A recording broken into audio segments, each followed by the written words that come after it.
পূজার হাই পাই এ ছয় পুত্র মাঝে জানো ছয় বধুরারি হরে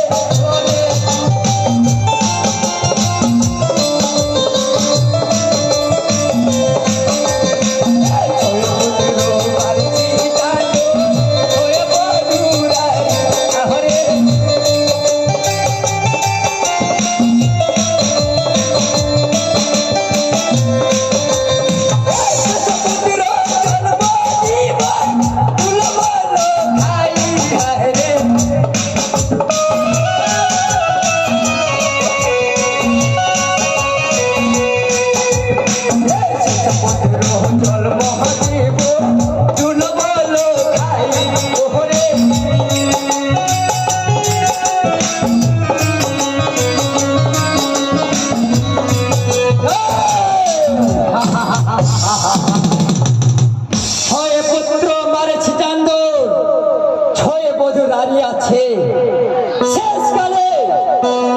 শেষকালে জন্ম দিব আমি দুটো বলো ভাই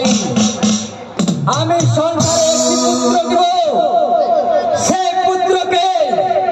জীবিত করলে আমার পূজা হবে আমি আগে এই চাঁদর ঘরে পুত্র জন্ম দিব তারপরে আমি চাঁদর হাত থেকে পূজা নিব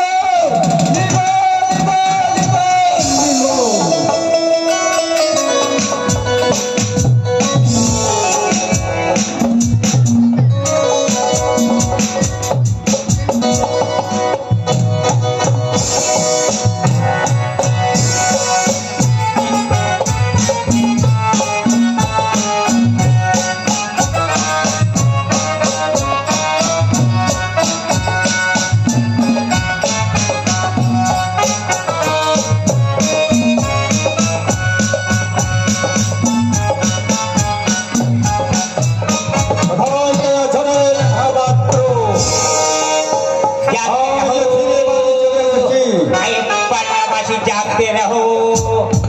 पत्र हाजिर हो नमस्कार मालिक मैं गेट पे पहरा लगा रहा हूँ मालिक क्या बात है बोलिए मालिक हो रेखा पात्र बोलिए मालिक क्या बात है और रेखा पात्र एक खुशी संबाद নিয়ে এসেছি খুশি সংবাদ নিয়ে এসেছি খুশি সংবাদ হ্যাঁ যদি সংবাদটা দিল খুলে না বললে আমি কিভাবে বুঝতে পারবো কিভাবে জানবে ওরে রেখা পাত্র